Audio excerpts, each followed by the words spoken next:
monsieur, bonsoir. Vous suivez le journal Info Pacifique. Bienvenue. À la une de l'actualité, les citoyens de l'aire métropolitaine de Port-au-Prince ne cessent de dénoncer la dégradation de leurs conditions de vie en raison de la crise globale. Ils dénoncent par ailleurs l'échec de la police nationale dans sa mission consistant à sécuriser les vies et les biens. L'association des notaires réclame des actions musclées de la part des autorités pour freiner les actes de kidnapping. Leur collègue Alex Demosthène est séquestré depuis 20 jours en dépit du versement d'une rançon. Le porte-parole de l'archidiocèse de Port-au-Prince, Marc-Henri Siméon, presse les autorités étatiques d'assumer leur rôle et restaurer un environnement sécuritaire dans le pays. Il s'exprimait lors de la cérémonie de clôture du 12e congrès de la pastorale universitaire de l'archidiocèse de Port-au-Prince le 9 mai. Le coronavirus est toujours présent sur le territoire national, mais il n'y en a pas de nouveaux variants, rassure le MSPP. Toutefois, 3 nouveaux décès et 15 nouvelles contaminations ont été recensées, selon le DG du MSPP, Dr Laurie Adrien. Et à l'étranger, des tirs de roquettes palestiniennes et des raids israéliens en rispot ont causé une vingtaine de morts dans la bande de Gaza lundi. Voilà, madame, monsieur, ce qui fera l'essentiel de ce journal. Restez des nôtres, on vous revient après la pause. Si vous jugez que cette vidéo est intéressante, n'hésitez pas à liker et partager la vidéo. Et surtout, n'oubliez pas de vous abonner à cette chaîne et activer la cloche de notification pour ne pas louper aucune de nos vidéos. Le développement des titres, c'est maintenant. Les citoyens de l'aire métropolitaine de Port-au-Prince ne cessent de dénoncer la dégradation de leurs conditions de vie en raison de la crise globale. Le chômage et la famine ajoutés à l'insécurité sont le lot quotidien de ces déshérités. Ils dénoncent la multiplication exponentielle des cas de kidnapping qui rendent la situation inextricable. Pour eux, tout le monde ou presque vit avec la peur au ventre en raison du mode opératoire des ravisseurs qui ne font pas de quartier dans leur agissement. Ces derniers exécutent même des policiers chargés de les traquer, s'agaçaient ces résidents de la capitale. Ils sont au micro de Hirsch Rézélé Wilkins Moïse. Pas insécurité. Tout le monde c'est la caille Yoshita. Dès pour faire son sortie là, même si tu as 24 ans pour le coup vendre ou courir pour un moto à la veille pour ne pas kidnapper ou son bail qui clé. On va vendre dès pour vendre pistache là, depuis sous 4 verres pistache. Ou que son moto fouetté avec pour aller courir pour avec sécurité à baguette, tout le monde ouais ça clair. Sécurité c'est l'état qui pas baili. C'est l'état qui crée impunité en Haïti. C'est pas peuple qui crée. Tout nègre qui gagne là c'est ni bourgeois ni l'état c'est eux même qui investit. Bah eux même pour régler les affaires personnelles yo. En Haïti, si on peuple vrai, t'es caractère a fait manifestation, a fait chariot, bloquer pays. C'est poté bourré fin avec bagay ça dans le pays. Plus loin, ces résidents affirment ne pas comprendre le fait que les agents de l'ordre ne puissent parvenir à un certain contrôle de la situation sécuritaire. Ils se prononcent en faveur du renforcement de la PNH affaiblie par son instrumentalisation et les luttes internes. On les écoute une fois de plus. Grand coup a tué moun, pas de l'hôpital, pas de rien, pas de courant. C'est non pays ou pas contre comment ti moun pas à l'école bon petite fille là depuis l'école tout nom sous moi aller parce que m'pa konn qui l'aime après un coup de fil pour dire yo prêter pour me porter 3 millions de dollars vini et moi même beaucoup j'aime même 30 dollars dans poche moi. Est-ce que vous comprenez? Est-ce que dans qui état on a vivre là? Vivre c'est comme si n'a vivre nous pas vivre. Parce que nous non pays côté que nous envie travail et nous qu'à travail et nous pas qu'à jeune travail. C'est une raison qui fait n'a vivre parce que nous vivons et nous vivons sous compte bon Dieu tout parce que c'est nous vivons sous compte insécurité à tout parce que c'est lui-même qui permet monde pas qu'à marcher, pas qu'à sortir. L'association des notaires réclame des actions musclées de la part des autorités pour freiner les actes de kidnapping. Leur collègue Alex Demosthène est séquestré depuis 20 jours en dépit du versement d'une rançon.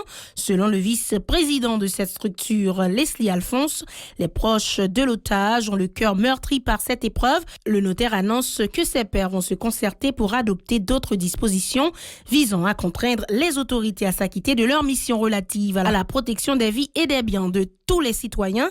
Les déclarations de Leslie Alphonse recueillies par Mackerson Mixil. Bon, effectivement, je vous dis là, nous avons l'obligation d'admettre avec la mort dans l'âme que ça fait 20 jours que nous avons Demosthène nommé ravisseur. Il y a eu certainement des négociations qui faites entre la famille de Maître Démosthène et les ravisseurs, d'après ce qui se dit de manière assez persistante, et même comme qu'a confirmé d'après ça, contact que nous gagnons avec la famille, que il y a un rançon qui bat, il y a un peu l'effort que nous obligé fait, il y a un peu le sacrifice que nous fait pour verser des valeurs assez importantes à la ravisseur. Et malgré tout, et nous dans la même situation, et les gens sont capables de rejoindre une famille. Par ailleurs, Leslie Alphonse déclare anormal que les dirigeants du pays restent indifférents face à la crise sécuritaire qui perdure, alors qu'il prétend œuvrer pour y instaurer un état de droit. Pour le notaire, des mesures drastiques devraient être adoptées pour combattre les bandes armées qui terrorisent la population à longueur de journée. Leslie Alphonse. Tout le monde est de la guerre. Personne n'a de droit prisonnier dans ce genre de circonstances. Personne n'a de droit séquestrer contre volonté, ou bien sûr, puisque la séquestration c'est ça. Personne n'a de droit privé de liberté lorsque ou pas en contravention avec la loi. Son mari qui n'a pas de droit arriver du tout, en aucune circonstance. Et bon, négociation pour la guerre, mettre des mots dans le guerre pour faire lui-même. Justement, les gens qui ont pouvoir négocier, les gens qui ont pouvoir faire consensus, nous-mêmes nous demandons pour ne pas oublier mettre des Démosthène, pour ne pas oublier l'autre monde qui t'a pour mettre Démosthène, qui peut être moins connu que mettre Démosthène, qui est probablement dans la même situation. Le porte-parole de l'archidiocèse de Port-au-Prince, Marc-Henri Simeyon, presse les autorités de l'État d'assumer leur rôle et restaurer un environnement sécuritaire dans le pays. Il s'exprimait lors de la cérémonie de clôture du 12e congrès de la pastorale universitaire de l'archidiocèse de Port-au-Prince le 9 mai. La résolution de la crise sécuritaire est en premier chef le vœu exprimé par tous les participants à cette activité déroulée autour du thème Haïti, crise politique, l'enjeu sur la vie universitaire. Pour Marc-Henri Simeyon, les bandits ne font que semer le deuil et la désolation dans les foyers, ajoutant que les jeunes souhaitent la tenue d'un dialogue franc entre les différents acteurs en vue de la résolution de la crise globale et totale. Les propos de Marc-Henri Simeyon au micro de Ouven Saint-Phar et Gracia Morgofi. Selon vous, l'État doit établir des projets sociaux pour les jeunes, créer des espaces de socialisation où les jeunes pourront s'écouter mutuellement et interagir. Susciter chez les jeunes le sentiment du patriotisme. Résoudre le problème du chômage et réduire les inégalités. Enfin, procéder au désarmement des bandes illégales et à la réinsertion des jeunes. Plus loin, Marc-Henri Simeyon s'est félicité de la participation de plusieurs personnalités, dont le sénateur Patrice Dumont, l'agronome Jean-André Victor et du journaliste senior et dirigeant politique Jean-Clarence Renoir à ses assises sur la situation haïtienne. Il a jugé ces échanges fructueux, Marc-Henri Simeyon. Après les éclairages terminologiques de l'agronome Jean-André Victor autour de la notion de crise, le sénateur Patrice Dumont a invité les amis étrangers à venir au secours de la démocratie en Haïti qui se meurt, en mettant en place une mission d'observation de la situation, en exprimant concrètement envers nous la solidarité internationale et en mettant les protagonistes ensemble dans la perspective d'un retour, dit-il, à la démocratie. Le professeur Clarence Renoir, à travers ses propositions pour une amélioration de la vie des universitaires, a cru qu'il faudrait travailler à la recherche de la stabilité politique en Haïti, garantir une vie universitaire productive et épanouie, faciliter le déplacement des universitaires, la recherche, créer des directions d'orientation, des directions de stage, et j'en passe. Pour sa part, le responsable de la pastorale, Père Frandy Petithomme, a présenté ses remerciements à l'archevêché de Port-au-Prince pour leur contribution à ces assises. Il en a profité pour rappeler la douloureuse expérience des 10 prêtres et religieux catholiques lors de leur séquestration pendant environ 3 semaines à la Croix-des-Bouquets. Frandy Petithomme a indiqué qu'il était chargé avec Marc-Henri Siméon d'informer les médias de l'évolution de la situation de ses ex-otages. Frandy Petithomme au micro de Rouven Saint-Phar et Gracia Morgofi. Pas de bouche pour nous dire, Père Marc-Henri Siméon, merci. Pas de bouche.